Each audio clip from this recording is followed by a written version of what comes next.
There's going to be like two people.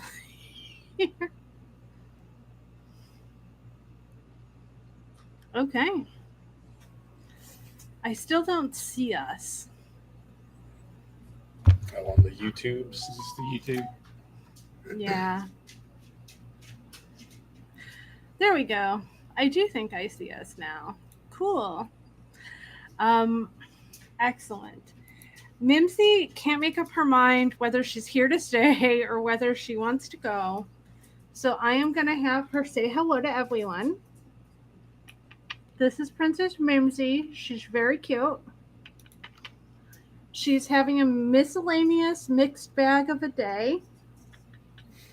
Um, and she's really, really bothering me. Oh, I am sitting in my lap. So I'm going to release her from lap jail. Y'all, why don't we introduce ourselves and remind everybody who our characters are? Okay. I'm Warren. I'm playing. Well, right now it says Dennis O'Hara. That is not accurate. I am playing Obadiah Bohannon, a wants very much to be an on-air personality for documentary series, and in fact is the on-camera person for the documentary series and the story that we're doing now. Um, he likes to show himself as like a very affable, intellectual yet down to earth person. Uh, dresses just like Bear Grylls. Um, but he's also, a conspiracy nut, and he is a little bit eccentric, as we just saw in last episode when he shot somebody. Uh, but yeah, that's Obadiah Bohannon. Okay. Um, Brian, tell us a little bit about Travis. Travis is a snoop, so that playbook is a cameraman, video enthusiast, always looking for good evidence of monsters in the world. He's worked with Obadiah before and hopes to catch some more evidence on film. Okay. Jay, tell us a little bit about your character. What is his name? Bob Townsend. That's what I thought. Yeah, Bob Townsend is a name that's been rattling in my head for like 30 years. And just, yeah. Bob Townsend is kind of an asshole. He's a reasonably wealthy guy, but he actually came from the area we're investigating. Originally left as a kid and is now coming back to see all about all the weird shit that goes down here. Yeah. Last but not least, Cal. Everybody can finally see your face. You got your camera to work. Yeah. Praise dice gods. Hey everyone, I'm Cal and I play Christian. He is a bit of a researcher. He had a massive research phase on lore and mythos. He likes those sort of academia, whether it be Greek mythology or anything of that nature. But his role basically in the group is that of the researcher. He basically keeps the facts for the documentary correct. He carries the books, the documents, the items that we need to basically keep this documentary factual. And yeah, he is a semi-recent uni graduate. Graduated a little bit before our story takes place. But yeah, he is shocked about what's happened last session.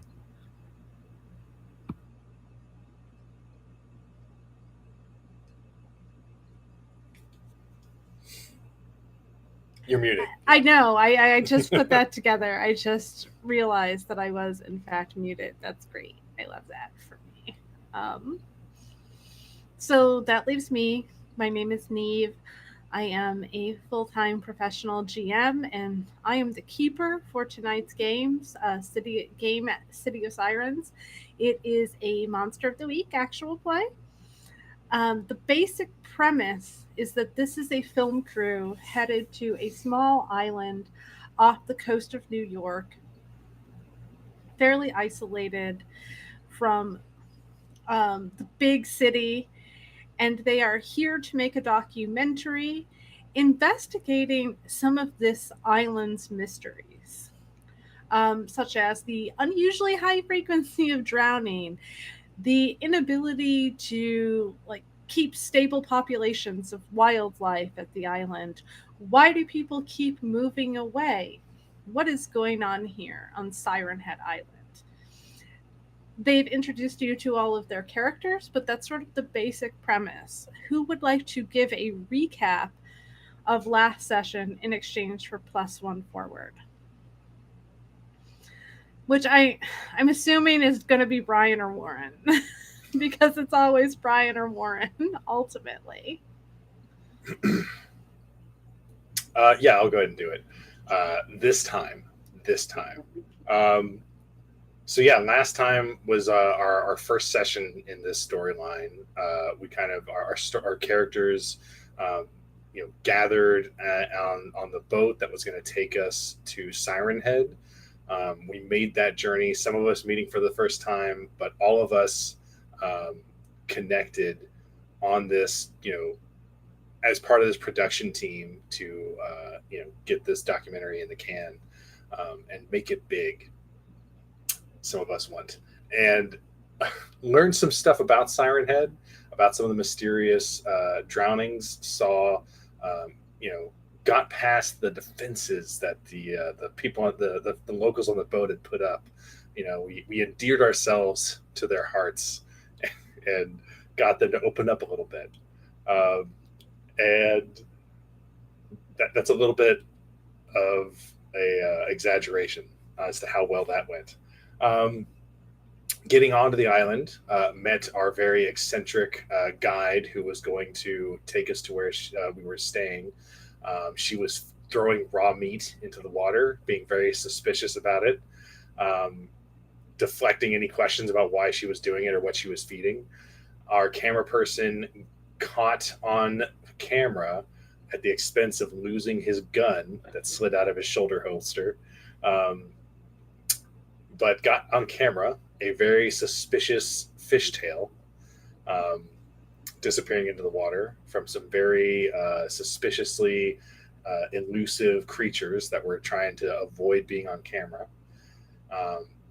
We made our way to the place where we were staying, and our guide saw that the gate was open.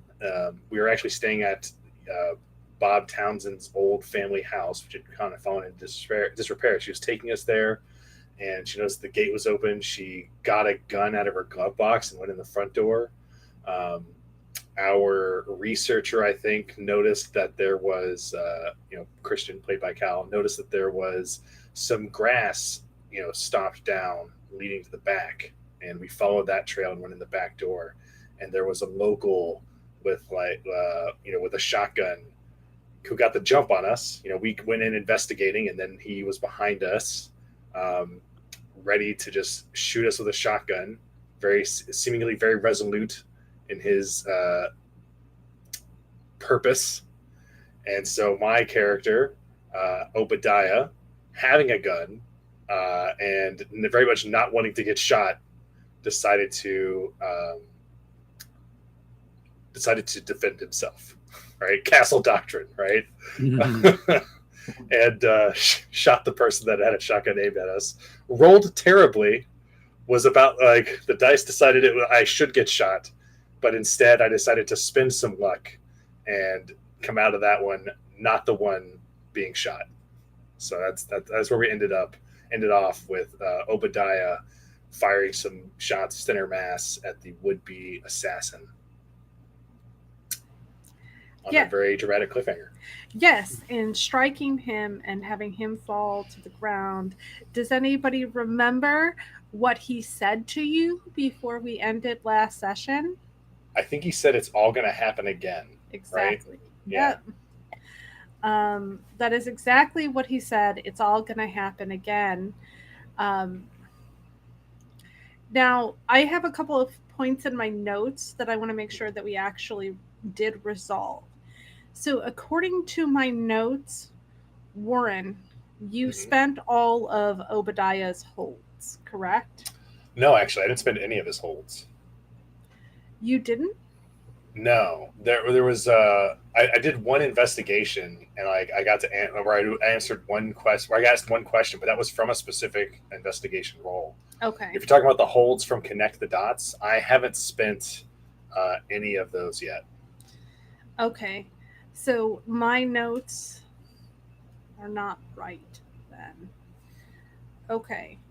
Because I'm looking at the questions that I would ask with those, and I haven't asked any of those questions. Did we resolve your luck special since you spent that point of luck? Yes, I think That's what I had, thought. yeah, I think I had asked how the assassin and the lady that brought us there were connected, and what the answer I got was that she seemed to be like, it must have been that she was aware that something, that danger was afoot, that she, with the gate being open, that she knew that someone was there to harm us. Which, how did she know that? We don't know. But that was what I got from my luck special. Yeah. She didn't think that it was any old trespasser. She seemed to be prepared for it, which tells you that there must have been some previous incidents that somehow connect to potentially newcomers at the island. Okay.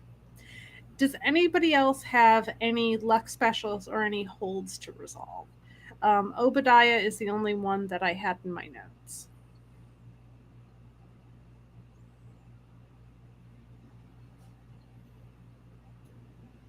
Nope. Okay, cool. So let us re-enter the scene in the dingy kitchen of the Townsend house. Obadiah has just discharged his weapon. The small space is filled with the smell of gunfire. Your ears are likely ringing due to the report of the weapon.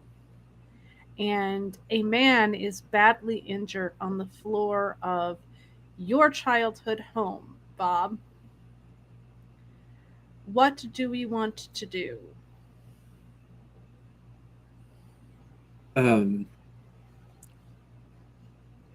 I think that after a second of shock and discomfort from the gunshot, Bob is going to kind of rush over to the fallen man to see, like, fuck, what happened?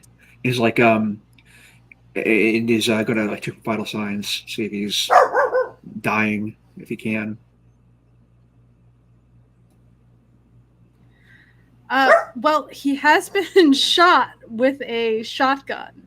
Yes. So the answer a 9mm. Oh, 9mm. Yeah. That's right. He dropped had the his shotgun. Yeah. Okay. Well, Dylan in chat remarks that he should take better notes for recaps, but sometimes I'm right there with you guys. I knew a 9mm and a shotgun were involved. Excellent.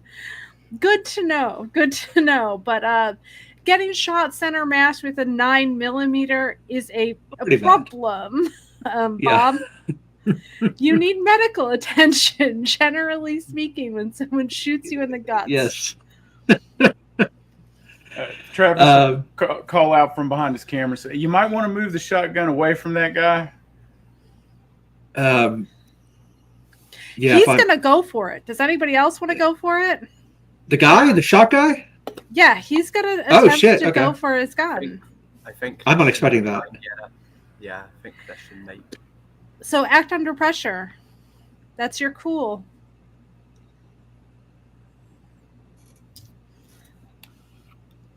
Who's cool? You guys, are any of you cool? I'm slightly cool. That's a Okay. 12. That's a 12.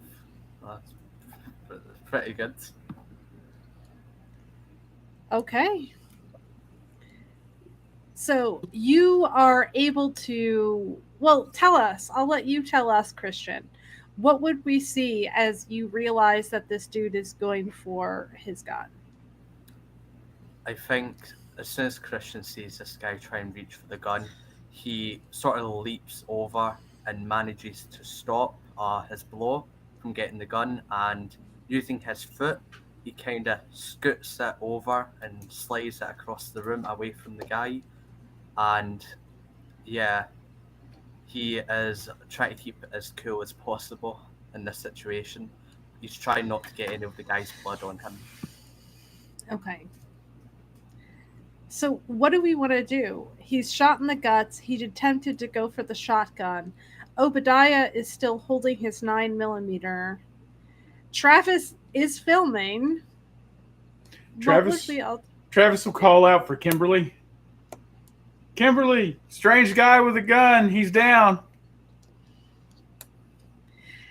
You hear the sounds of Kimberly's footsteps coming from the front of the house, rushing to your location.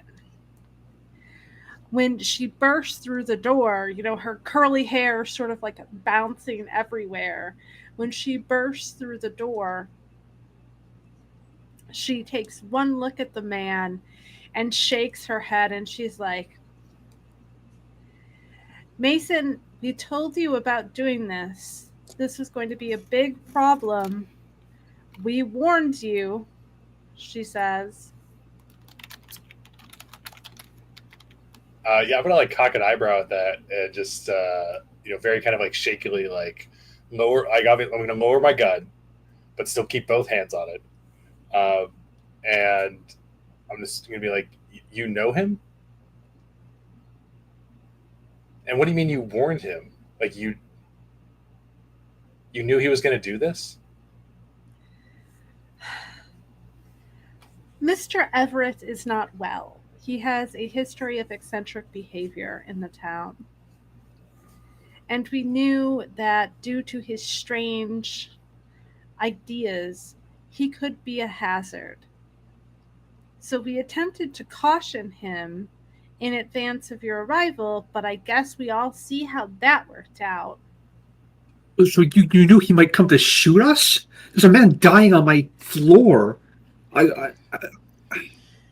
Can one of you be a dear and call 911? Yeah, that is. Yeah, we need to do that. We're not getting in trouble, are we? For this, he came at us. This is on the shotgun, not ours.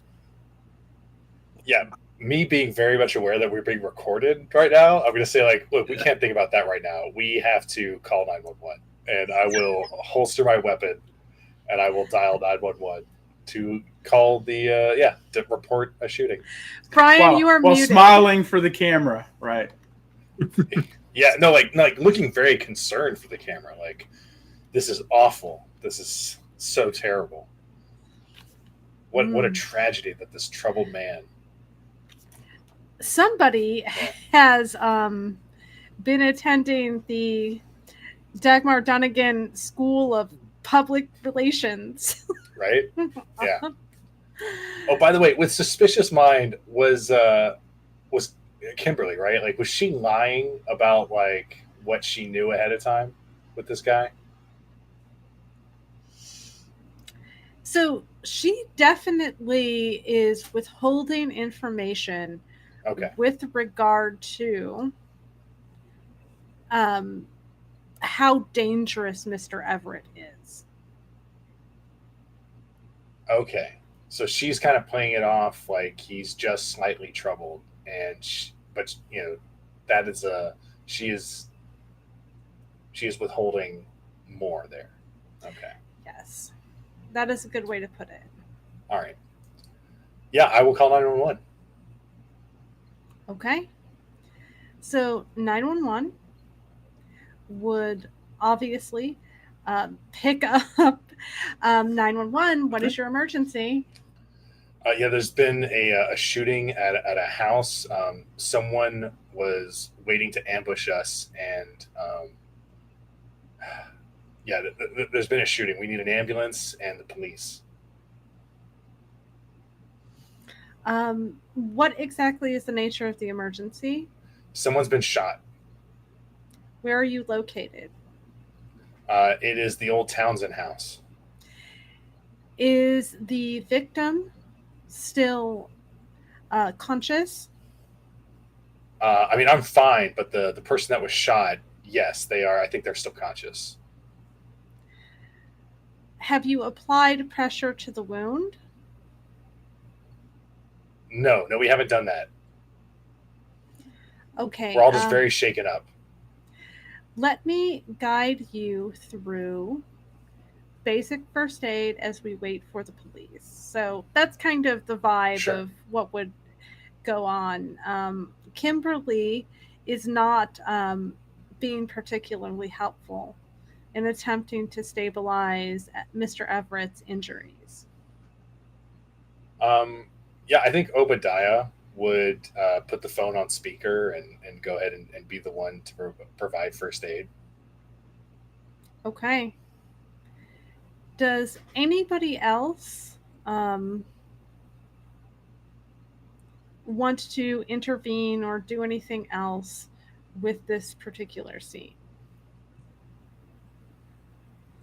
If Christian could help Obadiah try and stabilize the wound, maybe get some cloths or anything that could be used to stop the bleeding, that's what Christian would do.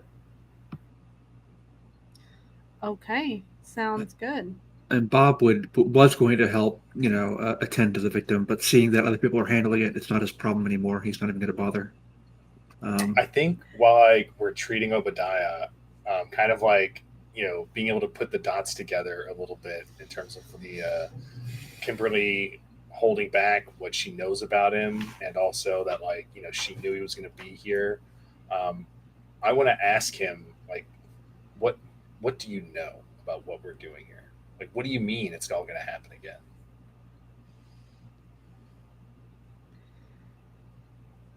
He's going to grab a hold of you, Obadiah, Mm-hmm. and he's going to attempt to pull you close. His eyes are darting towards Kimberly, as if he doesn't want her to notice that he's talking to you or to intervene or anything like that. Okay. And he whispers to you, "Do not release the documentary." That's what they want. Who's they? He flicks his eyes towards Kimberly.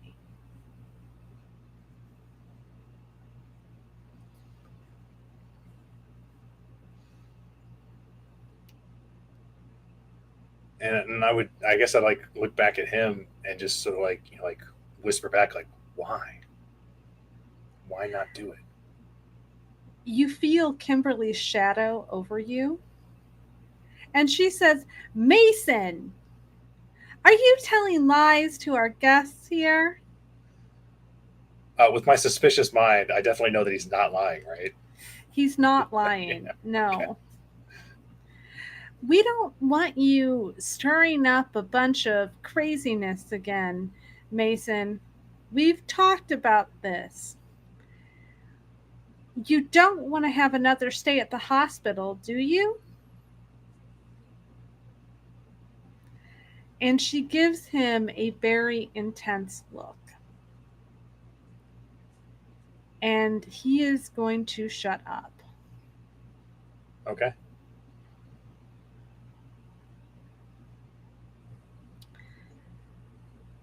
If nobody has anything else they want to do, there's no investigative mystery rolls that we want to make, no manipulate a person rolls that we want to attempt, no moves we want to do, then let's have 911 arrive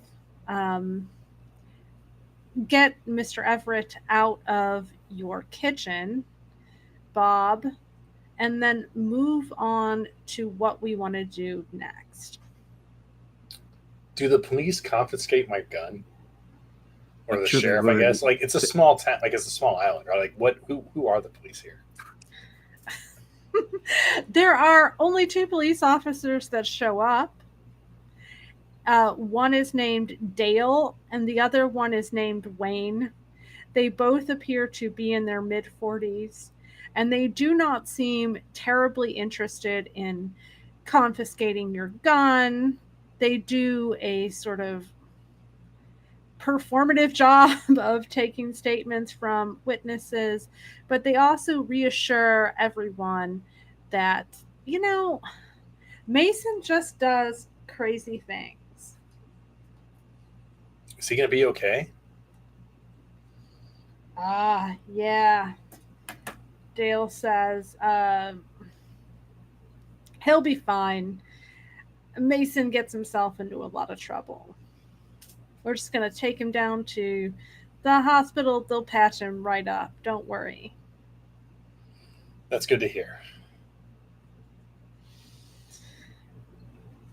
As you are talking to one of the officers, you also notice that Kimberly is spending a lot of time talking to Wayne.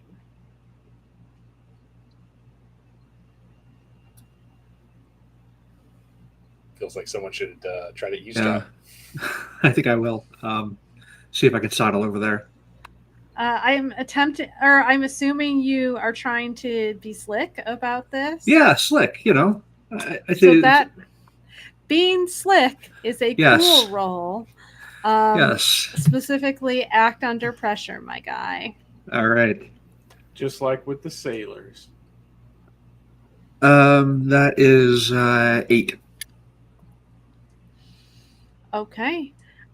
So that is a mixed success, a hard choice, or a price to pay. What do we think here?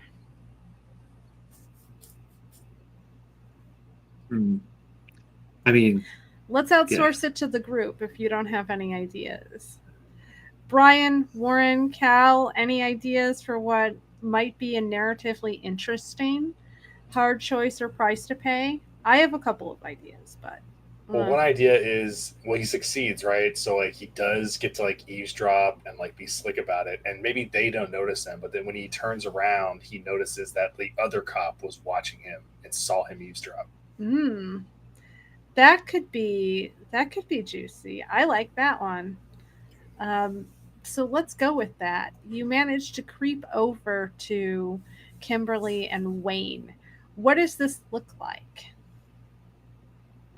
this looks like him kind of acting as if he is disengaging from any people, and looking at his phone as if he's just kind of like biding his time, looking at his phone, waiting around. So he's gonna kind of like hang back, look at his phone some more, and just kind of sidle on it over, a little bit gradually, back to them, so it doesn't look like he's trying to approach them.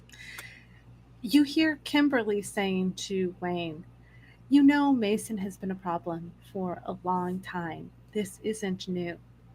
We need to find a more permanent solution to his constant interference. This is everybody's problem. You hear Wayne agree, but in a way that's non-committal. So, kind of like, yeah, sure. It is everybody's problem. While not relenting or agreeing to the specifics of whatever they're discussing. Obadiah, you were talking to Dale. You would see Dale notice what is going on in the distance and begin walking towards the other officers and Kimberly. You would also clearly see that our friend Bob is at least in hearing distance. I think Obadiah could put 2 and 2 together here. Yeah, I would be like, oh, hold on, Officer Dale. I'm. this is a really like this is such a tough experience for me. You know, I've never shot anyone, man. Like what do I do? Like what happens now?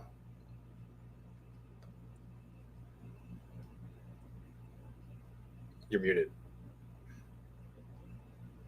He looks annoyed, looking at you over his shoulder.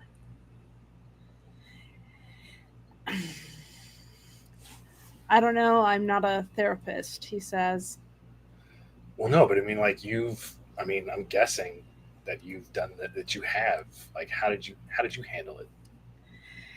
I feel like you want to manipulate a person, Obadiah. I do. So let's roll to manipulate a person. Okay. So see, it all fits together. I get to use sharp instead of charm, but I rolled a 4, so that's a 6.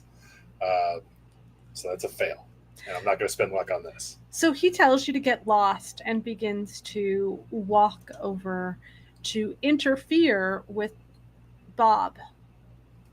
Okay.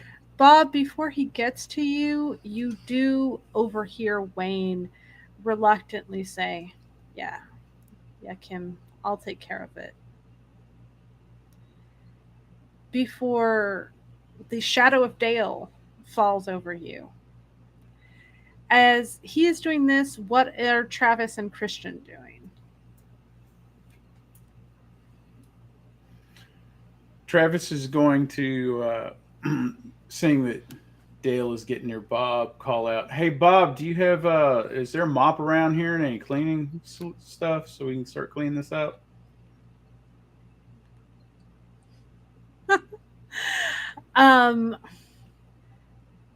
Bob? I haven't been here for so long. I have no idea, buddy. So, in other words, nothing, right? Yeah. We're not going to do anything particularly scene making here with the situation. Okay, cool. Dale is going to tap you on the shoulder and say, "Hey, Mr. Townsend, what are you doing over here?" Oh, just checking my email. Yeah, hanging out. Never saw a man get shot before. Why don't you come over here with me? He says, and he's going to kind of slip his arm over your shoulder like the two of you are old friends and begin walking you away from Kimberly and Wayne. Excuse me? Are you? I think this is not your house. I'll stand where I want. In fact, I needed to have a discussion with Kimberly, so Interesting, because it looks very much to me like you were attempting to eavesdrop on their conversation. merely waiting for an entry point for me to go into the conversation so I could talk to her. Hey, Kimberly, why don't you come and talk to Mr. Townsend? He was, lurking around the perimeter. Maybe listen a little too closely to your private conversation with my buddy Wayne. Why don't the two of you go and have a talk, he says.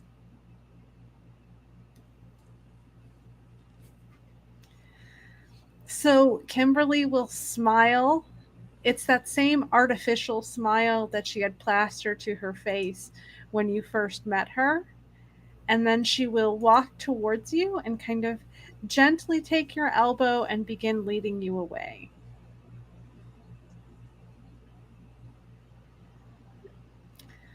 Yes. Okay. What is it that you want to? What is the pretense of the conversation? I really like Kimberly. I thought we were on the same page here. I thought you were excited for this documentary, but this is real shit show amateur hour stuff. I can't have people shooting my crew. And you seem to know something about it. If you had any idea, this cannot happen. I have half a mind to call this off right now, leave, and sue you. Well, Mr. Townsend, of course, you're always welcome to leave whenever you want. I just thought that, you might want to get to the bottom of things, given your family's history here. Didn't both of your parents die or something? I mean, yeah, it happens to a lot of people. So I'm an orphan. They drowned, didn't they? Yes, they did. I don't see what relevance that is here, but yes. You see, I've heard this funny story that your mom couldn't swim. She says, putting her hands on her hips. Pretty funny for a woman who couldn't swim to be wading out into the ocean, don't you think? Boy, if that was my mom, I'd sure want to get to the bottom of it. I mean, well, why the fuck do you think I'm here, really? But Well, that you were doesn't just mean saying you were going to sue us and leave.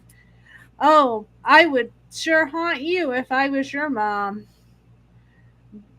Running away instead of solving my mysterious death.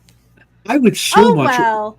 I Bye, would. Mr. Johnson. I'll get Herb to give you a ride back to shore. We'll get you out of here. Don't worry, she says, turning away from you and beginning to walk away. No, Obadiah would kind of come and say, no, no, no, no. Like we're not. The documentary is not over. I mean, this is for sure like not how we thought it was going to start. But I mean, and I'll look back at Travis like, but I mean, this is too dramatic. I mean, we owe it to poor Mason to like finish this documentary. Otherwise this senseless violence would be for nothing. You know what? I think you're really, really right, Mr. Bohannon. I respect the work you're carrying out here. And how about if I get Wayne to sit down with you and have a frank one on one interview? Just you and Wayne discussing the odd behavior that Mason Everett has displayed over the past decade. That would definitely help provide some context to the events you witnessed unfolding. You see, Yeah, I think you're absolutely right. I think, gosh, it would be so dramatic. It would be so good. The drama would be good if I was the one doing the interview, but I think for the integrity of the documentary, because I was involved, I think Bob needs to be the one that does that interview. What do you think, Bob? Uh, yeah, totally. Yeah, yeah. I agree. Okay, so you're gonna have Wayne get in touch with us. Yeah. of course, of course. It's just, Mr. Bohannon, if you want me to ensure you full access to all of the Siren Head resources that I have available, I'm afraid I need your personal guarantee that you aren't going to use these events to paint our beautiful, picturesque little island in a bad light. I wouldn't want any of your viewers getting the idea that Siren Head is a violent place. No, no, this story isn't about anything like that. This story is about um, how resilient the people of Siren Head are, the people that stayed. Because obviously, like what we're here to do is to get to the bottom of like a mystery of why things are so hard here. But as far as like the people that go, like as far as we're talking about the people that are here. Their story is one of like resiliency and triumph because no matter how hard it's been or no matter what mysteries lie here, like they still stick it out. So this is a story like regarding you and like the residents. This is a story of triumph. That's exactly what we want the world to know about us, that we're resilient, community minded, and ready to embrace the future, Mr. Bohannon. Yeah, and I mean honestly, as jarring as this situation with Mason has been, just watching the way that you all react in terms of like talking about getting him help and the compassion of just I not talking about him going to jail or anything, just getting him fixed up and getting him set right. I mean, that's just, I am amazed at the compassion that this small community has for each other. Great, Mr. Bohannon. I will get in touch with Wayne, and I will have Wayne reach out to schedule an interview with Bob. But I do think that we need to get these officers on their way. They don't have anything else to do around here. Also, if you would like to stay at the inn, you're more than welcome to do so. Of course, I will talk to the innkeeper and ensure that you aren't charged, given how awful things have gone. That is something that, well, we've got your number. Let me call you back on that. I want to confer with the crew about what they think would be best. And then we'll let you know if we need to make arrangements for the inn. Well, I guess I better go check on my bunnies, she says. Yeah, thank you so much, Kimberly. Of course, Mr. Bohannon. Bye, Bob, she says over her shoulder. And See you then later. she walks jauntily towards her vehicle, opens the driver's side, slides in, and slams it with authority before backing down the Townsend driveway, her lights disappearing off into the distance, leaving the crew to the house all on their lonesome, or all by their lonesome. I assume we would like to discuss what just happened. Yeah, Obadiah would run his hands through his hair and just sort of look at the crew, blow some air out of his mouth and be like, "Wow, that was crazy, right?" But I mean, Travis, you got all that, right? Yeah. Okay. I mean, really, has it dawned on you that you've killed a man? Oh, no, you haven't killed a man. You've almost killed a man? Yeah, I defended myself, Okay. quite, and it saved everyone's lives. Let me add, Speaking making me a of, fucking hero. did the police leave the shotgun on the floor? God, probably. I don't know. They did. Take my I'll gun. give it a good home. No, I do think they probably confiscated the shotgun. Sure. But yeah, so yeah, it's look, I'm a goddamn hero, all right. But look, something fucking weird is going on here. Mason, I think, knows way more than we got a chance to hear from him. I mean, clearly he's a little crazy, but also he's got something to say, and we've got to get his story. You better hurry, man, because from what I heard, I don't know. I think he's going away. All right, well, that means we need wheels because we got to get to the hospital. am I the only one perfectly okay with exploiting a person who's unwell? Yes, I do think. What do you mean by You're the only one. exploiting? I thought the whole point of us being here was to investigate the town, not exploit by conducting an interview on someone's personal life. Whoa, we're not talking about I'm not going to ask him what kind of dirty movies he likes to watch. I'm not going to dig into his personal life. We're going to find out what he knows about the mystery. You just shot him, and he's clearly unwell. And Right, but think of I think of the human story we're going to tell there, where he shows up to shoot us. I shoot him, and yet we can put that aside and have a conversation about the deeper hurt that's going on in this town. That's a human fucking story, Christian. I get that, I really do, but we can't include the footage of you shooting him. That's messed up. That's the context, though. That's the context that adds the humanity to the interview. All right. We can determine what footage we are and aren't going to use later in post-production, right? We're not doing that now. We don't do that as we shoot.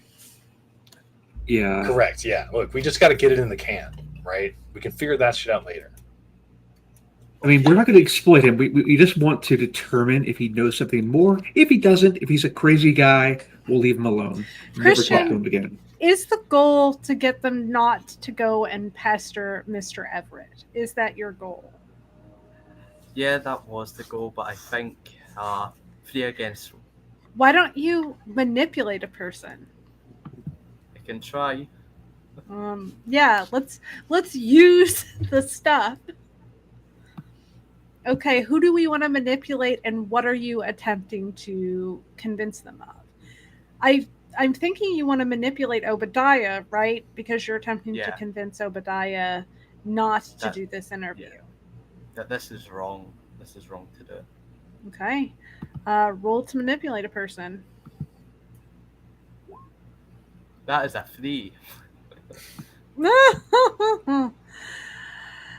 Cal, how is that fucking possible? How is it that in every game your poor rolls just have this unusual result, dude? Dice bots don't like me. Okay. So, that means, Obadiah, it is up to you to decide how pissed off you are by Christian's attempt to manipulate you. And also, you mark experience if you do interview Mason Everett. Who marks experience, me or Cal? You do. Okay. Yeah, I as far as like how pissed off I would be, I would just say, look, Christian, look, you do the fucking research, all right? Like, and look, we appreciate the research that you do. What you do does like makes what we're doing possible. But when it comes to like, gathering new information and like figuring out where the story's gonna fucking go, why don't you leave that to the people that have the vision? All right? Like, your shit is the past. Our shit is where we're going. You got it? Fine. But if this blows back in our faces, you're the front man for this little. That's right. That's right. It's my fucking face out there and my fucking risk. All right? That's fine. That's totally fine. Yeah, I'll record that for you. Yeah. All right. So, and I'll like clap my hands together and rub them as like looking at Bob and Travis like where do we, let's get some wheels. We gotta get there fast, I'm thinking. So they have Uber on this island? I can't imagine. I'll pull up my phone and see if there's Uber on the island. Is there Uber on the island? Or Lyft? Or Favor? It never actually occurred to me to plan out in advance the Uber situ, because I didn't think we'd be here. So I'm going to roll 1d10 to see if there's Uber. If it is even, there is an Uber. It's one guy. His name is Craig. He does all the rides. If it's odd, then there is no such thing. It's even. Okay. All hail Craig. Great. Yeah. The only Uber driver on this little island. And he's probably in on the whole fucking thing. So like people are gonna know that we went to the hospital. Probably the mastermind behind it all. Right? Yeah, let's call the Uber. How long do we have to wait for it? Since it's just one dude. 35 minutes. Okay. Yeah. His name is Craig Sufi. Mark that one off my list of randomly generated surnames. Okay. Right. So, you're waiting for Craig. There is a bigger looming question. Are we staying in this house, or do we want to go to the inn? There is one inn, Siren Head Inn, and it is the one that Kimberly offered to arrange for you to get calmed. So yeah, I would look around at this place and be like, look, I mean, I got to be honest, like it does not feel particularly safe here. right? This dude is just waiting in here. It could happen to him. It could happen again, and it's something fucking weird here. But all that being said, I'm picturing the footage, like the B-roll of us staying in this creepy fucking place where someone was waiting to kill us, and it just feels like that's a big part of the story. I don't know. What do y'all think? Well, I'll throw out that the inn is there was a Candace Fry that disappeared that was staying at Siren Head Inn. So that might That's give us true. an end to look into that. And we can always just use Craig, the Uber hero, to come back here and do footage as if we're staying here. That's a good point. I don't love faking it, but you know, at the same time though, like if we could stay in that lady's room, right? And that's like another like dramatic kind of layer to it, Right. and you know, then we don't have to stay in this like rundown you know, shooting house. What do you think? Yeah, I agree. No offense, Bob, but your house is kind of a duck pile, if I'm being honest. I mean, no one's lived here in decades, right? So, I mean, no skin off my back. So I think he's also getting like his paranoid brain is kind of like kicking in. He's like, but also Kimberly's fucking suspicious, and she like offered to get us there, staying like for free, and I'm gonna spend one of my holds, and I don't know if it's gonna take place at the end, but I'm gonna ask the question: is when and where will the next critical event occur?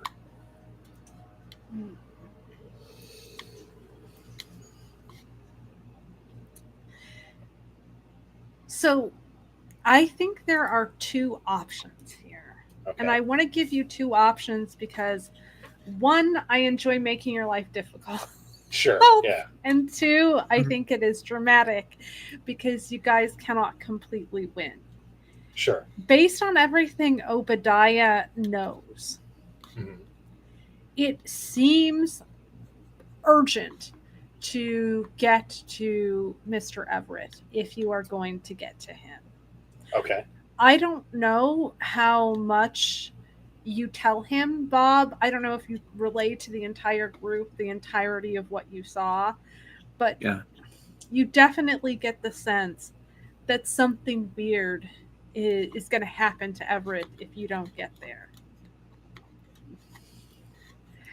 Okay. However, you do think Kimberly is weird, and whatever it is she's getting up to seems important.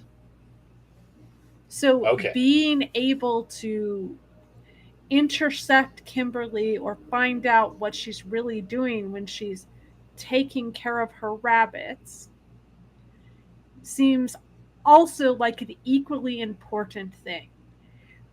You guys can split the party and attempt to do both, which I will punish you for. I'm kidding. If you guys want to split the party, you can. But that would be the only way that you can find out what Kimberly is doing right now when she thinks that you guys are being otherwise occupied, and simultaneously take care of interviewing or having a conversation with Mr. Everett before something bad happens to him. Do we split the party? Well, there's only one Uber. So actually, that's a good question. There's only one Uber, and depending on when he drives, we might have to split the party. Because I don't know if all of us could fit in his car. We'll find out when he gets here. That'll determine if we split the party or not. If we can all fit in his car, I think we'll all go to the hospital. And if we can't, I'll probably take Travis with me and be like, Jay, you and Christian go check out Kimberly. Are you asking if 4 grown men can fit in a normal size Uber? Yeah. Yeah, 4 grown men can fit in most cars. Well, okay, so it depends. Uber drivers are really bad about they do not want you in the front seat. They will put shit there to keep you from getting in the front seat. Right. I have personally never encountered a problem if I've ever wanted to sit in the front seat. But then again, I am not a grown man. Sure. either. So that might be We the calculation might work differently. Yeah, We I didn't make- know if Kirk's going to show up on like a Vespa. It's gonna and, come like, in someone a, had, in a like, smart sit in car, the back. right? Yeah, or like a Sidecar, smart car. yeah. Uh huh. Yeah, like a motorcycle with a sidecar. I was leaving it up to you, Neve, to tell us like how many of us could fit in his car. It's a tandem bike. That's the Uber. No, it's a normal Uber vehicle, like a normal Okay. size car. Little Honda Civic. All right. Yeah, a Honda Civic. I'm actually going to see what. What's the most common car for Uber? This is not a good use of my time, and if we do it, we know we're going to be discussing cars for the next Yeah. 45 minutes. So Okay. let's not go down that rabbit So hole. we're not splitting the party, and we're all going to the hospital. I think so. Yeah. I think we can guess what she's fucking doing when she's taking care of her rabbits. She's cutting up a person to feed to the fucking mermaids. She could like maybe the rabbits. I mean, You I don't don't know what Kimberly gets up to. yeah. I know. We don't know. I said we could guess, and that's my guess. Okay. So let's go to the hospital. Are there any incidentals we want to take care of before we head out? Well, what did we land on? We're going to take up Kimberly on offer to stay in the hotel. Is that what everyone wants to do? Yeah, we The can do that. hotel where people leave and go drown? Sure. Okay. Sounds like I mean, a good yeah. spot. Okay. So yes, Kimberly will ensure that you guys have 2 rooms at that Oh, yeah. inn. We're not going to tell her yet. We're going to wait till Ah. after the hospital interview. Gotcha. Yeah. So you pull up to the small hospital in Siren Head. It looks like something out of the 1950s. It has the big red cross emblazoned on the sign. It is terribly small. And you only see maybe a dozen cars in the parking lot. It looks as if there is a single ambulance that is currently parked outside of the hospital. But you also crucially see a police car. Okay. So here's what I'm thinking. Bob, you and Travis are gonna like maybe we use this opportunity to do the interview with Wayne as like a distraction, right? To keep them occupied. Maybe see if we can like loop Dale into it too, right? Keep those cops distracted. Okay.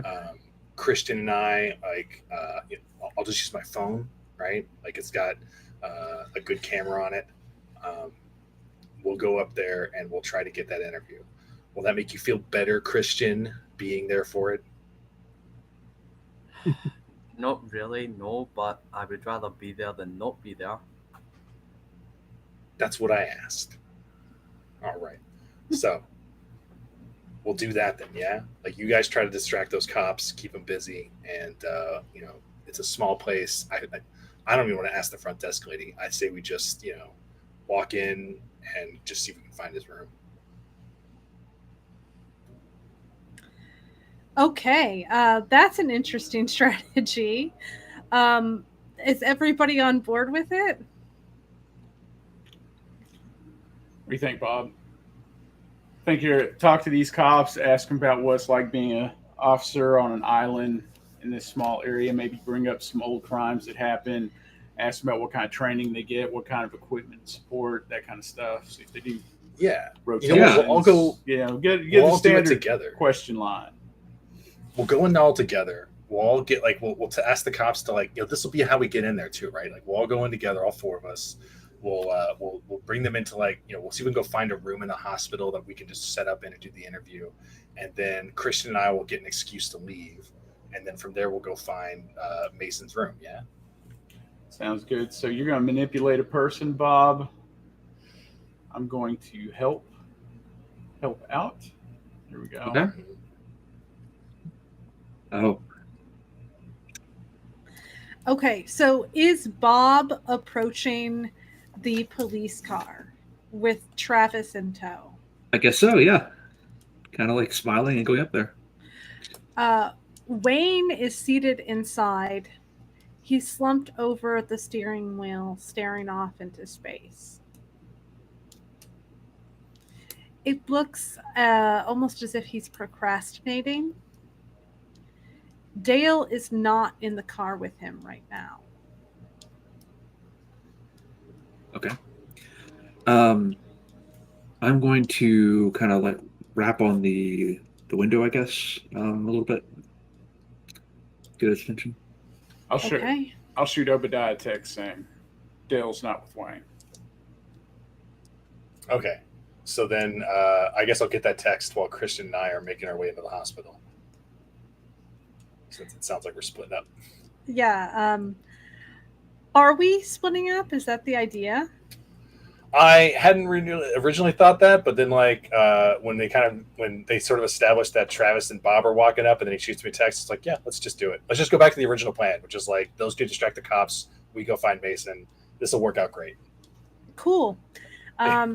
So Wayne will roll down the window. What, Bob? Hey, Wayne. Hoping we could ask you a couple questions for the documentary about what it's like to be a police officer, that sort of thing. You have time? Right now? I mean, I don't know. If it's not too much trouble, that'd be great. I'm busy, Bob. Oh, come on. Just a couple minutes. And then we'll be out of your hair for good. Bob, I'm busy. Where's the rest of your crew? He says, looking over at Travis and not seeing Obadiah or Christian. Like doing some script writing, some planning, research inside, maybe. Isn't Obadiah the talking head for this whole operation? I mean, yeah, but you know, he likes to know what he's saying prior to saying it. So yeah. Well, we also actually get everybody other than me on film talking, because having one person the whole time, that gets a little monotonous. It's part of the whole production process for documentary. Keeps it exciting. That's why we also like getting the local flavor, because big city cops, they don't have to deal with near the crazy shit that probably happens on a small island out in the middle of nowhere. Bob, I'll get back to you when I'm not busy. And if you want him to cooperate with you now, you are going to need to roll to manipulate a person. Okay. I am. Tell me what you want him to do and then roll. And how you're trying to convince him, then make your roll. What I'd like him to do is acquiesce into, answering questions and talking to me. The way I'm doing it is just being annoyingly persistent, kind of not taking no for an answer. Like, come on. I swear to God, it's little tiny questions. A couple of them will be done. Gone.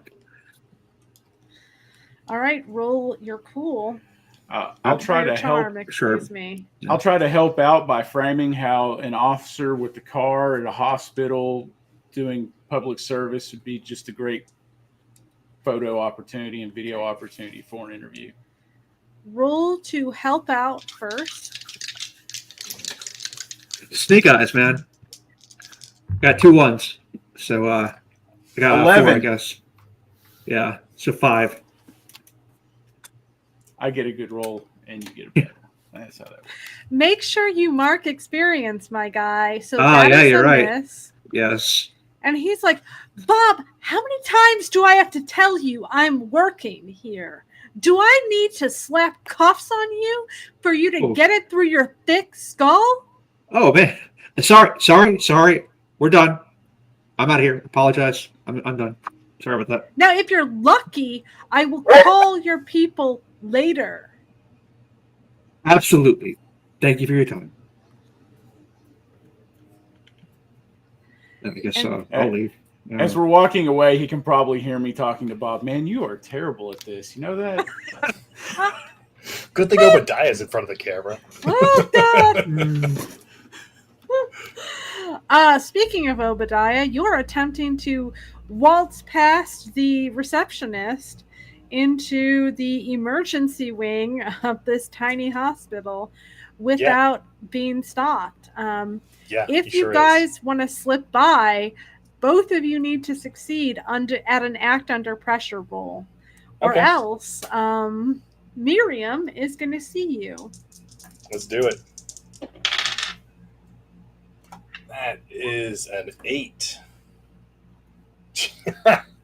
Kristen, you're terrible. Luck again is struck. I've got a 4. Are you saving your luck? Is that like the idea? Yes. Okay. Until it's like a death situation. Yeah. Yeah. That's fair. You do roll really badly, like continually. You're the worst at rolling. So mark experience, because Miriam is going to look directly at you, Christian, and say, "Excuse me, where are you going?" She's saying that to Christian, and I get to keep walking? You have a choice. Do you want to continue walking and leave Christian by himself, or do you want to? That seems like a price to pay. Help. Yeah. Yeah, I guess so I guess if I'm imagining it right, and that like I get to leave Christian by himself, is that like I keep walking, she's looking at him, she hasn't said anything to me. I get to where like I'm out of her line of sight, and I turn to him and I just do like point at her and like keep her talking, and then I will just keep walking looking for Mason's room. Okay. Well, Obadiah, you think that you found Mason's room because Dale is standing outside, Okay. as if he is guarding it. Yeah, I will walk up to Dale. Do you want to do Christian's thing first with Miriam? Yeah, let's do Christian's thing. Excuse me, sir, you can't just walk back there. You at least need to sign in, and visiting hours are already over, so... I know. I kind of left my phone back in the emergency room. I was there for a friend, and I left my phone. It was just for 20 minutes. Me and my wife, we kind of went to the inn to get logged in, and I totally forgot my phone, and it's left in the room. We're visiting family. Who were you visiting in the hospital? She says, looking at the sign-in sheet. Oh, my uncle. What is your name? My name's Christian. John Smith. Real name. I don't see any Christians signed in during visitor hours, sir. Oh no, it was my wife that signed us both in. What's her name? Me. Maria. No, wait, no. It was. That doesn't sound like a very common name. It's likely to be there. Mary. It was Mary. Her real name's Maria, but she goes by Mary. Her real name's Maria, but she goes by Mary. There you go. Miriam is going to look at you exactly the way you think she would. Which is like she doesn't believe you. In case you're wondering what that looks like, she doesn't believe you. I'm sorry, sir. You and Mary should come back during visiting hours to retrieve your phone. I'm afraid I'm going to have to ask you to leave if you don't have any legitimate reason to be here. I totally understand. So I will totally leave. Yeah. How's your work day been? How's the hospital been going on? I'm trying to keep it occupied. I mean, I think Mary's cheating on me, so I want to, see if I hit it on with you. I keep forgetting her name, and so I think she's gonna leave me. I keep calling her Maria. Maria's her real name.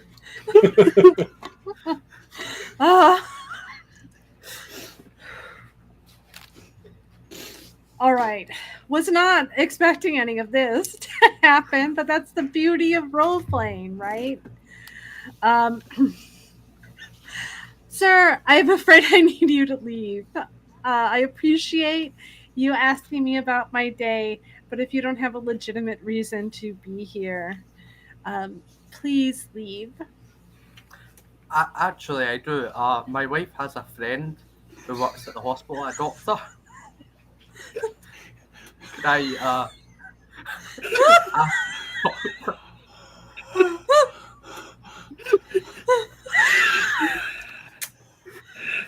I mean, he's doing it. He's Hey, doing it. He's gonna get Dale over there, putting him in cuffs, slamming his head on the desk. It's gonna happen. That is very true. That is very true. What is the name of your wife's friend, sir? name of the doctor or name of my wife's friend?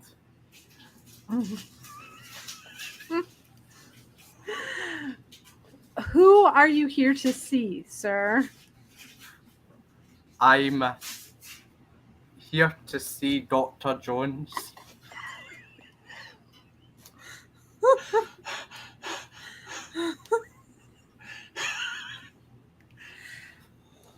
Oh, really? What specialty is Dr. Jones? I don't know. It's my wife's friend. Pediatric? I would have lost it.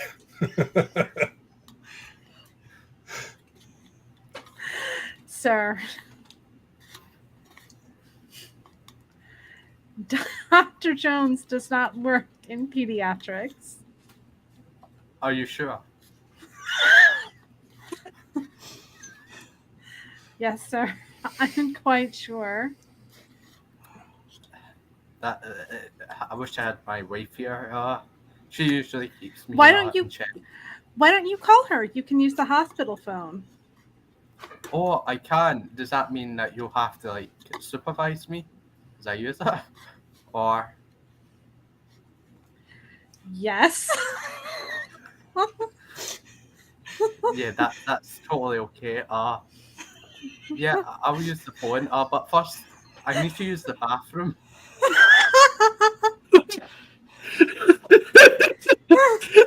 That's good. He's drawn this out a lot. I think it's really good as far as like to keeping her distracted.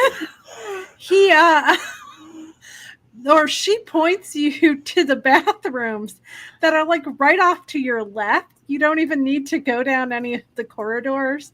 They're directly in front of the receptionist desk, basically. So will you be waiting for me to come out, or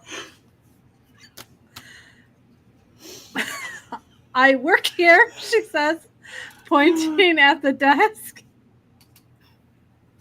yeah, I'm sorry. I don't mean to take you away from your work. It's just that what if there's like an emergency? Like, is there some way I can get in contact with reception?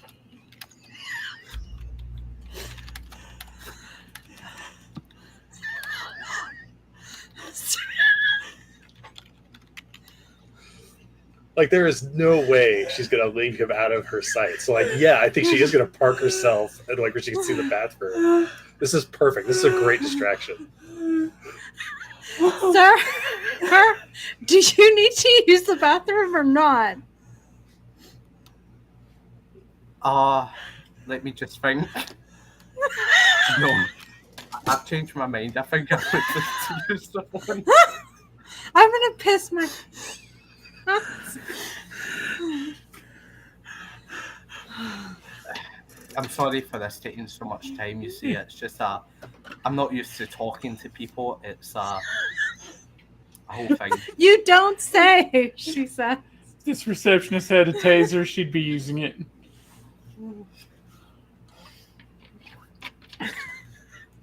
What are you gonna do about this situation, Christian?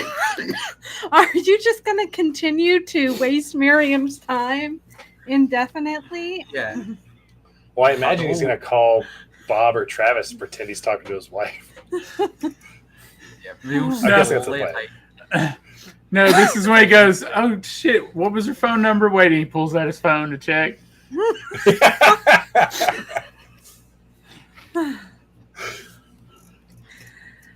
Okay, cool. Let's pivot to Obadiah as Christian is Sure, yeah. engaging in this nonsense. Dale is outside of Mr. Everett's hospital room. Yeah, I will approach Dale and just say, like, oh, hey, Officer Dale. Yeah, good to see you. I was just coming to check on Mason. I feel really bad about how it all went. Yeah, he's resting. You can't go in there. I would really like to be like just go in and ask some questions. Which, look, I know there's some improper. I know it's weird, right? Because like y'all have to do an investigation and everything, but to really get the truth out about what's going on in this town, like it's just. I got to get his perspective on it. You're not going to get the truth out of Everett. He's one of those crazies. I hear what you're saying, right? Like, but that's the thing. Like when you're trying to tell a story, like you got to have even the crazy's context, right? Like his craziness makes the truth seem that much more impressive. You know what I mean? Why don't you come back during visiting hours then? Oh yeah, like we have to, right? Like that's the only way we're going to get all the camera crew in there. But like just before we do that, I just need to get, we can't be going in there not having an idea of what he's going to say. So I was just coming to get kind of like, it's a pre-interview is what we call it. I don't want to bore you with all like the lingo and the talk and all that, but like we just got to do a pre-interview with them, and then I'm in and out in like 10 minutes, and that's it. Manipulate a person, Obadiah. Okay, yeah. That is a 6, and I don't love that, so I am going to spend a luck point to. Oh wow! I am going to spend a luck point on that. Well, I like the fact that you aren't being like super fussy with your luck points. Yeah. But you can't really recharge them, just so you know. Oh yeah, I agree. I would. I mean, I feel like I want to be closer to Doom when we get to the climax anyway. That's more interesting. So pick an aspect of the current situation, and I will tell you how it connects to everything else. I guess an aspect of the current situation would be, even though I know that it would be perfectly normal for this cop to keep me out of here, given the context of it all, I would want to know like how, like what him being here at this hospital, like keeping guarding Mason's door has to do with the other conspiracies here.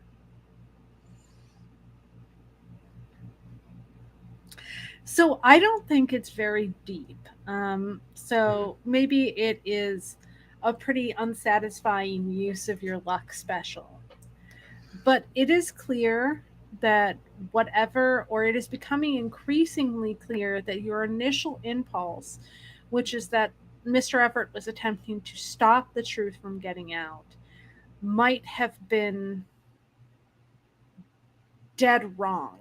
Somebody is attempting to stop the truth from getting out. The real truth from getting out. But you don't think it's Mason Everett. You think that the reason why Dale is outside of this, or it seems to you the real reason why Dale is outside of this hospital room, is to prevent Mason from escaping and to stop you from talking to him. Okay. Because Nate Mason knows a bigger truth.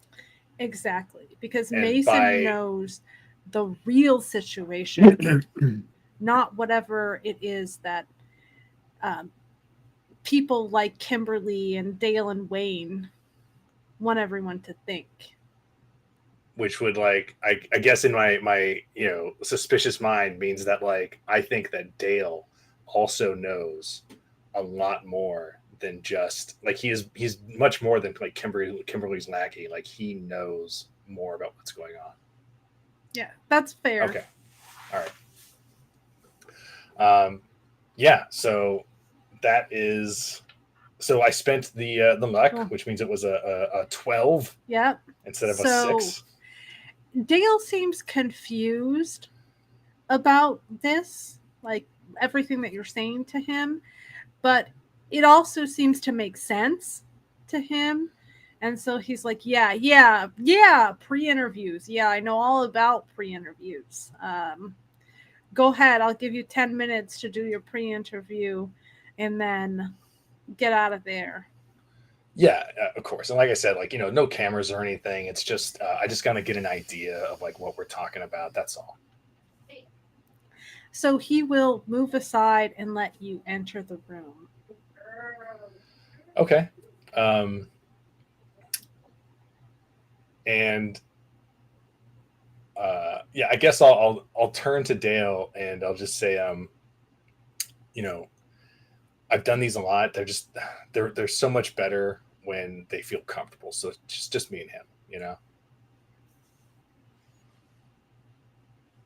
Manipulate a person again, Obadiah. Come on. Okay. Well, that's a 9. Okay. So that's a success with a cost of some kind, right? It means that he has to, or that he will tell you what it will take for him to leave you alone. Okay. And if that's not possible, then he will, say so and say what it will take. So he's like, he thinks about it for a minute, and he's like, I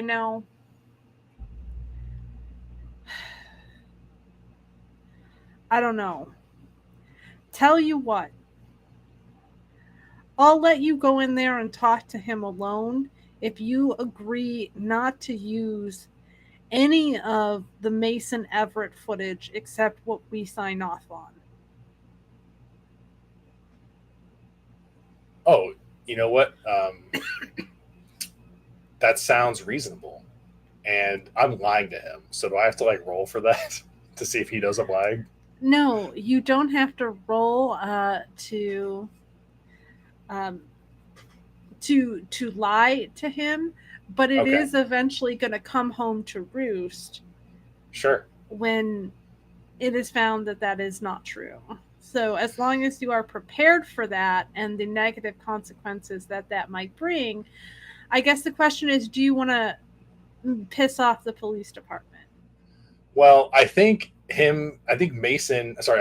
Obadiah thinking that like this dude is involved in whatever conspiracy is happening means that I like whatever I find and like, is going to like this cop is either going to get in trouble or he's going to kill us. Like either way, I don't think I need to worry about like, I don't think this cop's going to get the opportunity to give me to have any sign off on this footage. Because if we get to that part of the documentary, either we escaped and we're out of his reach or he got to us first.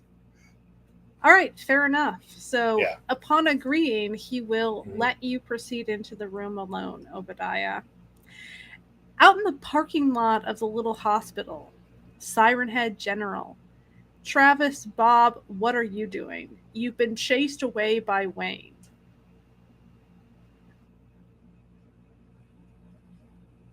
Well, what do you think, Travis? I don't think we were successfully. No, we could get some footage of something around here. Are there any gun stores in this town? I mean, yeah, at least one. I'm feeling a little unsafe after today's incident.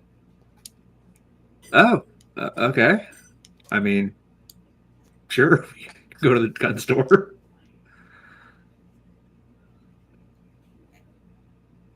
Is going to the gun store what we're going to do? Why not? Yeah.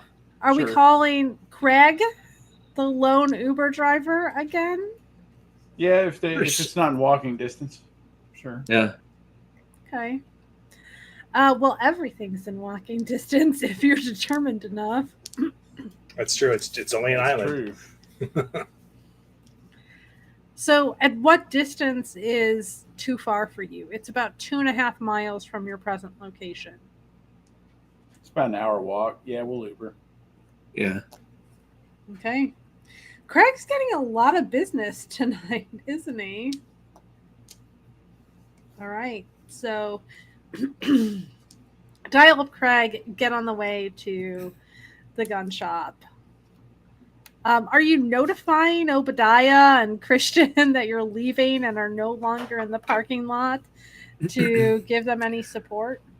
I mean, I'll have texted Obadiah saying that we were not able to engage Wayne, but other than that, no. Yeah, I'll let them both know. Okay. So, Obadiah, as you are entering the hospital room of Mr. Everett, you would get a text message from Travis telling you that they are leaving. You would also get a text message from Bob saying that they failed to engage Wayne.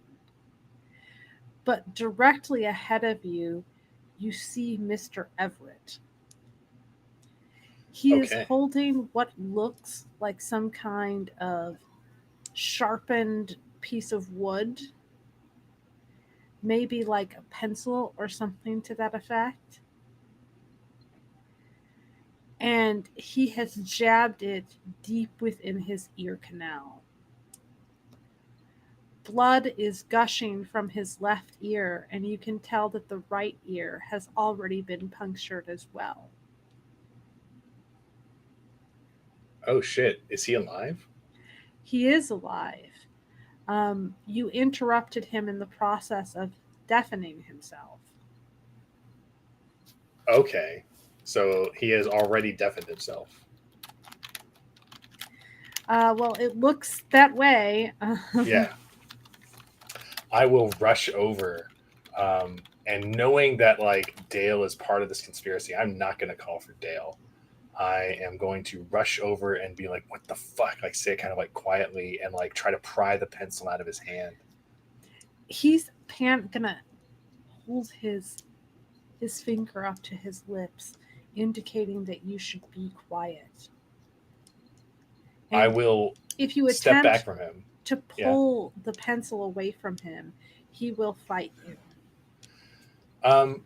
With him saying to be quiet, I'm gonna kind of take that as a means of cooperation, and I will pull out my phone. Pissed that I only have the one phone because I'm trying to think like how we're going to communicate.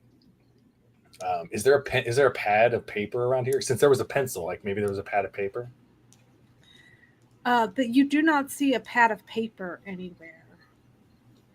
Okay. You think that he must have snagged this on his way in or something like that, since they normally don't allow people sharp objects when they are technically criminals. He is Sure. technically Yeah. under arrest for attempted homicide. God, would I have any paper on me? Fuck, I don't know. Roll a d6. If it's even, you have some paper on you for taking notes. If it's odd, you don't. It fell on the floor, so Exciting. All right, here we go. That's a 4. I don't have paper. Okay. No, 4 is you do have paper. Odd, you don't. You do. Gotcha. Then I do have some paper for taking notes. I will very quickly like set the phone to record video, like position it on the table so we can see us both, and then I will like hold my. Oh no! If I this for taking notes, I presumably got a pen too, and I will write down. Why did you do this? He's going to slowly withdraw the pencil from his ear canal, and you see that it is covered about a third of the way with blood. He jammed it in there deep. obliterating his ability to hear. And in response to your question, he writes, "So I can't hear the singing." And I will write another question. What singing? He is clearly in a great deal of pain and is fading quickly in term Mhm. due to blood loss and shock, but he's going to hastily, with as much energy as he can muster, scribble, "You didn't hear it?" Question mark. I'll shake my head no. Holding the pen like this and using as much strength as he can muster, he begins to carve into that notebook 2 words: "You will," before dropping the pen and falling back to the bed from blood loss and pure shock. Okay. Um, I will. I will take my pen back. I will wipe it off on his bed sheets, um, making sure that's clean. I will stop the recording on my camera on my phone, and I will. How many minutes do I think I have left? Probably about 5, but Dale is going to knock. Knock, knock, knock. "You doing okay in there? I don't hear anything." Um, I will. I will come back. Like if there's curtains around the bed and everything, like I'll draw them. If there's a light that's on, I'll like turn it off, and I'll just say to Dale, like I'll just shrug and say he's sleeping, and I can't wake him up. I don't know if he's like on pain medication, but like I couldn't really like I didn't want to disturb him too much, so like I didn't get like too close or anything, but he wasn't responding. Dale is going to kind of peer over your shoulder into the room to see that the lights are off and the curtains are closed around the bed, and he seems satisfied with that. Okay. I guess when we come back with the cameras, like we'll go in blind. Like I hate it. I hate doing that, but I appreciate your help in this and like helping getting this story told. I think it's gonna be important, right, for like you and your community. He nods and kind of shrugs his shoulders non-committally. I'm gonna try something. I'm gonna do a little bit of acting. I'm gonna I'm gonna cock my ears a little. I'm gonna cock my head a little bit. I'm gonna be like, "Is someone singing?" And I want to gauge Dale's reaction when I say that. You see his eyes go wide, but after a moment of looking at you in silence, he shakes his head. "I don't hear anything. You might want to get that looked at." I'll just smile and shake. It was like, it's probably these halls, weird echoes and shit. "That's right. Weird echoes," he says. All right. Well, we'll see you later. I mean, are you going to do an interview with us too, or is it just Wayne? Probably just Wayne. I don't think I'm gonna be participating in anything like that. That's for you Hollywood types. All right. All right. Well, we'll see you later then, and I will walk out. Probably like wave to Miriam and Christian still doing their shtick. And How eventually are you going to end this conversation here, Christian? How am I going to end?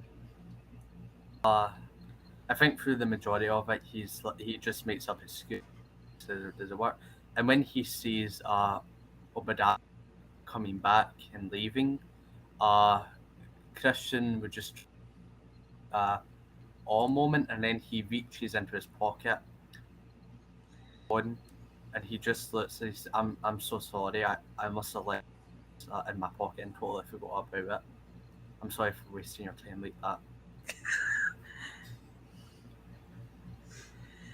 Miriam's jaw just falls open as she stares at you, absolutely baffled by the nonsense that she just witnessed. She also is going to look like at Obadiah and say, "Hey, sir, did you sign in?" And she's going to rush back to her desk to grab the sign-in sheet. I'm just gonna say like, no thanks. I'm not thirsty, and just keep walking. Okay. So, what are you and Christian going to do upon exiting the hospital? Probably with Miriam, like calling out after you. You need to sign in, sir. No, our car's just right out here. We're good. You have a good day though, and just keep going. Okay. Here's the question. How is the group getting back together? Because I think we should end with the group swapping some info. And then I want to talk about, we'll wrap up, we'll do experience. And then I want to have a quick chat with the cast about how I want to promote this series. But that's for later. Audience, stay tuned. You will see. But how are we getting out the group back together? Craig Sufi is taking good old Travis and Bob to the gun shop. Are we waiting until he gets back? Do we want to walk to the inn? What does this look like? Well, that was gonna be my question. Like, seeing that they're not there, and probably like finding out where they are via text. I would also like try to see how far away the inn is, because I don't want to hang around the hospital for when Dale and Wayne discover like Mason having me just having been in there. Like, I don't want that. So like, if Craig's gone and they're occupied Craig for some nonsense, was like, we got to get the fuck out of here. So like, let's like, how far is the inn? Let's go for a walk. Yeah, I'm okay with walking. Yeah. Okay. So let's say that the group comes back together late in the evening. Mm-hmm. You have checked into your room at the Siren Head Inn. For our audience who don't have an image in front of them, what the Siren Head Inn looks like is a cozy 3-story New England style home. It's done in white siding, but here in the it is done in white siding, but here in the dingy atmosphere of the island, it looks like a dark gray. It also has cheerful green trim, and that's about the only thing on this little inn that appears new. Upon entering, climbing the front steps, you enter into a room that looks as if it is someone's sitting room, only a sitting room that also includes a check-in desk. So envision plush green chairs, a small love seat positioned by the window so that you can look out over the front lawn, tons of dried flowers, some living green plants crammed into every corner, a grandfather clock plastered against the wall. And then directly in front of the door is the check-in desk with the woman, maybe 50, maybe a little bit older or a little younger, depending on how she ages, standing behind the check-in desk. She is dressed in relaxed business attire, so a blazer, matching trousers. Her hair is cut short, and she looks like the sort of woman who absolutely has retirement fund.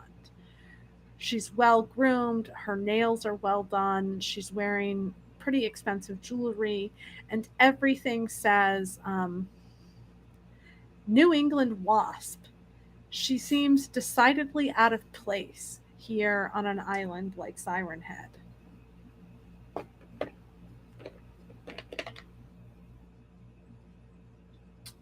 Yeah, I guess I'd walk up to her and be like, "Hi, my name's Obadiah Bohannon. I believe our has arranged rooms for us." Of course, Mr. Bohannon, yes. Your party is booked for 2 rooms, is that correct? I mean, there's 4 of us, um, so I would have thought it would have been like 4 rooms. Oh, well, Miss Price booked the 2 suites that face the water. Okay, I mean that sounds nice. So suites. So like there's 2 rooms in each suite. There is certainly a sitting room as well as a bedroom area. Okay, well that'll work then. Pull out couch or what do we do there? We don't do pull out couches here, but the couches are quite comfortable if one of you would like to sleep on it as is. I've already taken the trouble of putting fresh linens into both of the suites, as well as some extra bedding. Okay. Are we the first of our party to arrive? Yes, you are the other 2 not with you? They went to go run an errand, and I said I didn't know how long it took them. So, but since we're the first, I guess Christian, you get 1 room, and I'll get the other, and then they can come and join us when they get here. Yeah, that's it. We serve breakfast at 8 a.m. sharp. I make the most delicious pastries, and I know I don't have to. I know there are people who can handle that task, but I just love to make sure that every single guest stay is touched with a little bit of homespun courtesy. Do you have any gluten-free pastries?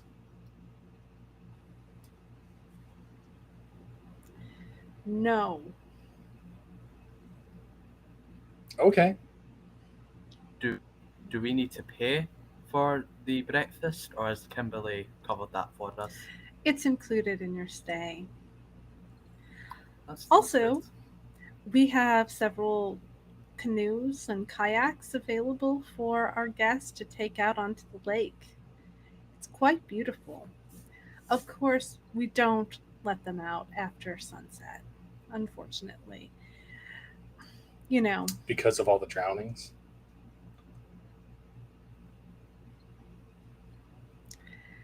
well, wherever there's water, there's hazards, sir. Sure. Say, I don't know if you know, but we are filming a documentary about the mysteries of Siren Head, and I would love to get another local's perspective at some point. Would you be interested in an interview?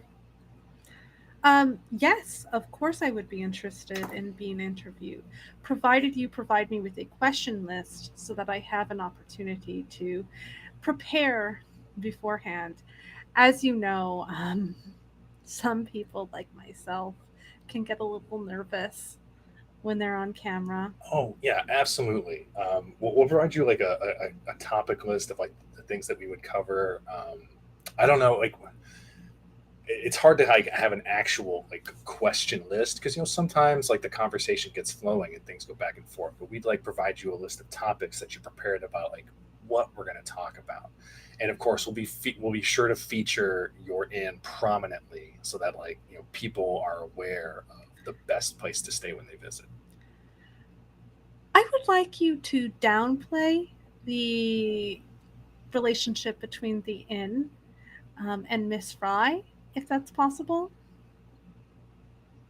Well, I mean, we can downplay it to a point, but I mean, I don't think The we can. inn took every reasonable precaution to care for Miss Rye.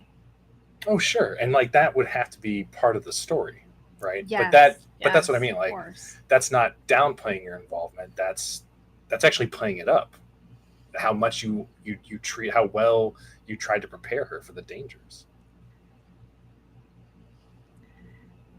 As long as we're portrayed accurately and respectfully, I'm happy to cooperate with your documentary, Mr. O'Bannon. Mr. Oh yeah, Bohannon. of course. You know, we're only here to tell the truth. We're we're big on it. Yes. Ooh, so you know, we had a nice walk. I think we're ready to rest our feet a little bit. Can we get those room keys? She will give you the room keys and ask if you want her to walk you to the room. Sure. Yeah, show us around your lovely place here. So she will do just that. She will show you the veranda, which overlooks the Empire Lake, giving you full view, unrestricted, of this body of water. It's dark, so you can't see much, but you can certainly view it in the morning. It would be spectacular to watch a sunrise over the lake. She would show you the music room. She would show you where breakfast is served. She would show you the small library in case you would like to read a book during your stay. And then she would lead you upstairs to the suites where you guys will be staying. Okay, so we'll take our keys, we'll thank her, and we'll go into our rooms. I mean, I'm kind of speaking for Christian here, but as soon as like she's gone back downstairs, I will go. I will exit the room, and I will go over to Christian's room, um, and I will show him the fucked up video of like Mason with his ears bleeding, writing down stuff, and then I'll show him the notepad, and I'll tell him like Dale is like those cops are in on whatever the fuck is going on.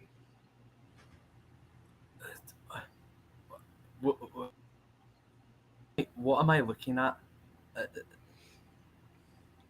Dude, Mason had stabbed his fucking ears out. And I'm talking quietly because I don't want this lady to, this obviously nosy lady hearing what we're talking about.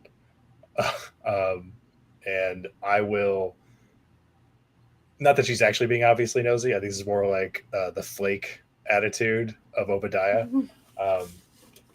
But yeah, he's like that dude stabbed his ears out, and I'm pointing to like the notepad so that he couldn't hear singing.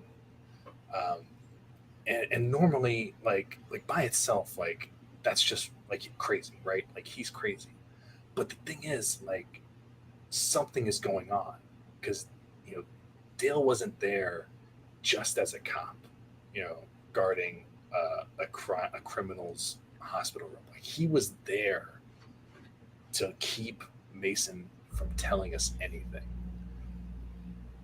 Obadiah, And I feel like that is completely and utterly insane. You're trying to draw connections. What is that? There's some sort of like massive town conspiracy. well, I mean, look, you were there, right? What did I Mason was say? there. What did Mason say when he was like on the floor of that kitchen? He said it's all going to happen again. Something has happened here, man. Something's been happening. And they fucking Yeah, know it. They know what it is, and they don't want Mason to tell us. Obadiah, I warned you. I literally said he was unwell and advantage of him. You shouldn't. He, if you're saying he deafened himself, then he's not up for what he says. He's not, No, no, no, it's not going to be something maybe rambling. no. This is not rambling, man. Like he took pen to paper. which means he had to think out what he was saying. He wasn't spouting shit off at random train of thought. He had to think about what he was putting down. The thought had to go from his hand, mind to his hand to the fucking paper. This is more intentional than just random shit. So what if it is? Okay, I believe you. What are we supposed to do about it? Why are you trying to ruin our time here? I'm sorry, ruin our time here? Yeah, Kimberly was a little weird, but we have no evidence. All we have is told us this, and you want to just go off on that? What I'm saying is there's something here. And yeah, of course we don't have evidence. That's what makes it a good conspiracy, man. They're hiding it. Well, I'm not saying that you're right, we don't have a story yet. Obadiah is interrupted by the sound of frantic splashing coming from the lake.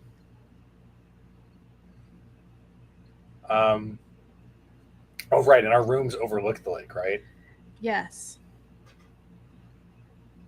I would stop the ranting, and I would look towards the veranda, and I would look back towards Christian and say, like, do you hear that? Yeah, someone's probably swimming or... All right. That's true. It's kind of dark, though, and people drown here, right? Obadiah, right, this is just paranoia now. Whoa, that's not paranoia, dude. Like, there's a fucking history of people drowning here. The splashing continues. It sounds and you were the quite researcher, Christian. labored. Yes. You should know the history of drownings here. Fine. What should we... Why I want to go out and see what's happening. You could look out the window. That's exactly what I mean. I don't mean go out to the lake, by the way. I mean just go out to the window and see what is happening. Are you going to attempt to stop him, Christian? No. There's nothing wrong going off on the veranda. So Christian would follow. Yeah. There is, out in the middle of the lake, barely visible in the pale moonlight, what appears to be a woman. She breaks the surface of the lake, clawing at the surface desperately. You can't make out much of her features from the distance you are at, but you can tell panic when you see it. And then the woman sinks below the water for several moments and then surges up again, fighting, grasping for air. So, can I spend a hold here? Now, how does this work if I don't know that there's a monster yet? But I want, there's that question, what does the monster want from this person? Is it kind of would that be more what, maybe since I don't know that there's a monster, would this question be how does this person fit into the conspiracy? I think that the question is just not applicable here in this situation. Well, then I guess I would be, there's a move about danger. Is it read a bad situation? It is read a bad situation. Yeah. Okay. Then that is a sharp roll, which I have a +2 on that. That's 4, so that's a 6. That's a fail. Okay. What is with your dice? Did you offend the dice gods, Warren? What did you do? I don't know if you noticed before we got started, I was doing a lot of practice rolls, and I did notice that they roll pretty shitty. But I was just rather than putting them in dice jail. They have been rolling shit. I don't know what to tell you. They have been. And they did beforehand too. This woman is drowning right now, Obadiah, and if you're going to save her life, you need to get down there right now. Okay. Then yeah, I would turn back to Christian, and I would say look, that lady's drowning. I'm gonna go help her now. And I would rush past him to the I'm gonna rush out the door. I'm not gonna jump out the window. And I guess as I'm leaving, I will tell the front desk lady that like there's a woman drowning out there. We need to call we need an ambulance. She is going to attempt to block your way. You can either kick some ass to assault this old woman or act under pressure to slip past her. No, she says, trying to stop you. Like she's holding up your hands. Both of us or just Obadiah? She's trying to stop you guys from running outside. I'm gonna do act under pressure to slip out of away from her. That is that's a 10 because I'm a +1 on cool. Yeah. Okay. How about you? Let's see. That's a 9. Okay. Let's just get to it. I don't really want to adjudicate the downsides of the role at the moment. I think those will come up later. You both managed to slide past the woman despite her frantic attempts to stop you, running out and darting towards the back of the house where there is lake access. There is a small dock.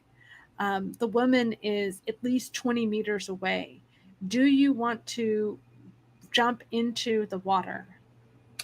I think since I'm trying to save someone from drowning, I would look for a flotation device to throw out to her. There are some life jackets piled near the kayaks and the canoes over by the shed. Okay. I would they usually have pretty long belts.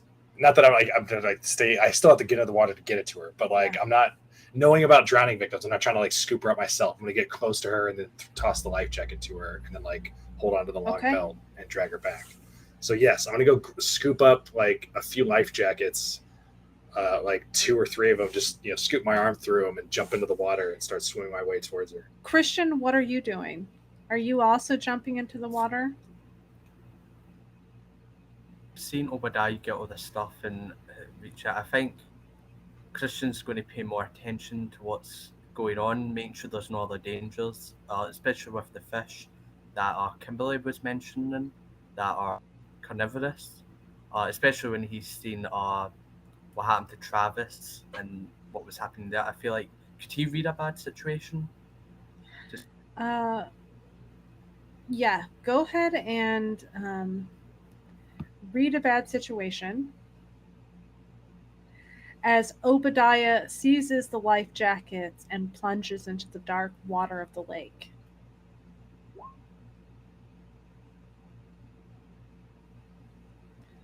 "13. You have 3 questions. What do you want to ask?" So I think the best question I can ask are there any dangers we haven't noticed? So you survey the dark, quiet lake, looking out over its expanse. And you realize that there's something off about the woman. Her gestures seem almost robotic, and she looks quite pale and strange when she surfaces. And something in your gut tells you that this woman is not a drowning victim. This woman is the danger that you haven't noticed.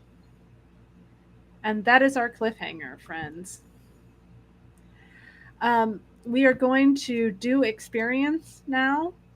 Okay. For our audience, we don't do the question did we successfully accomplish or successfully solve the mystery, because we have an extended campaign. So we just leave that one out. Did we save anyone from certain death or worse? Party? We did first aid on Mason. True? I think that counts, but you also left Mason passed out in his hospital bed, bleeding.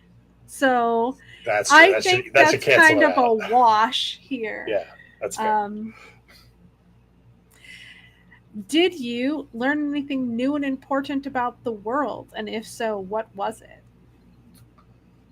I think we learned that there's a deep conspiracy involving the police and other people at the island.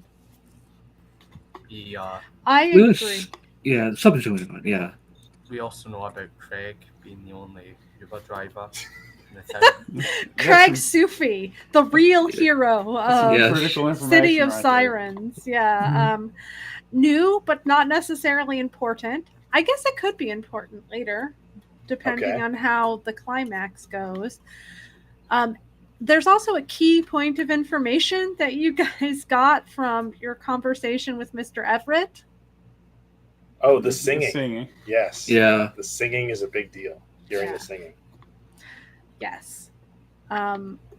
So yes, you did learn something new and important about the world. Did we learn anything new and important about a hunter?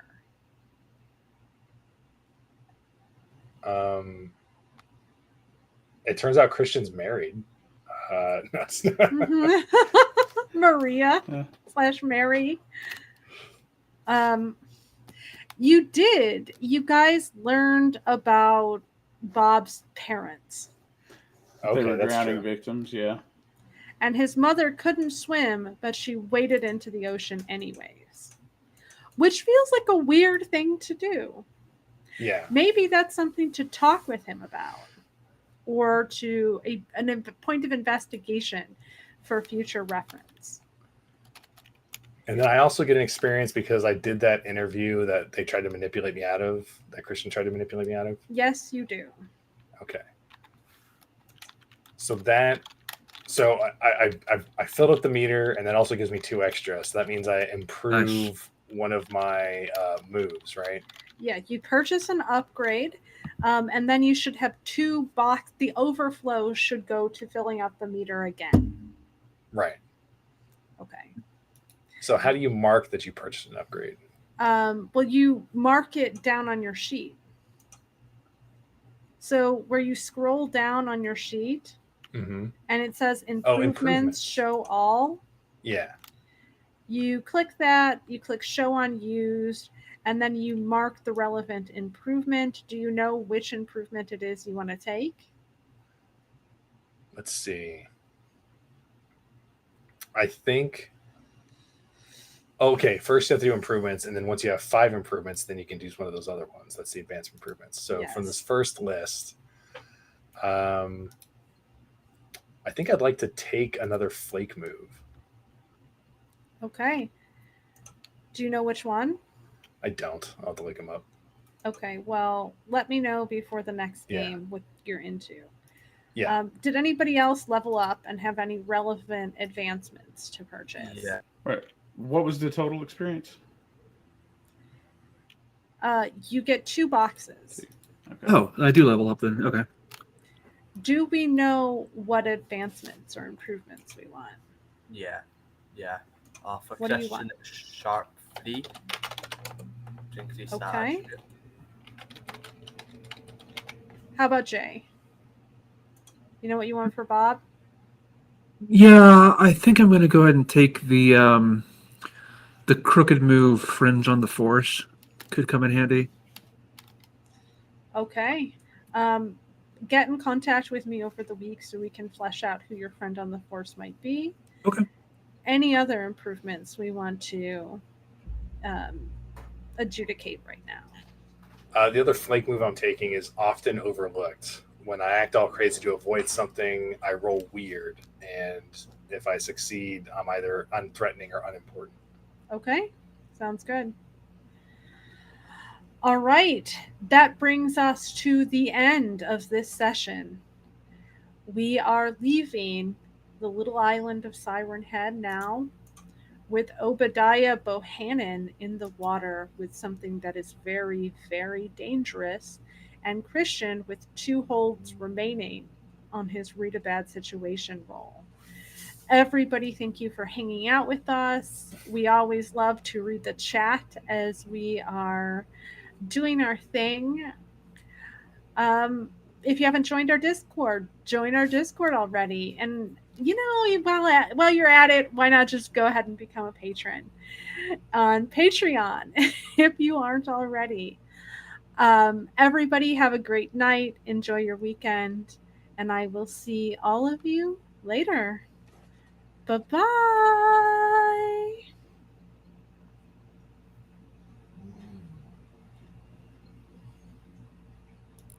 Okay.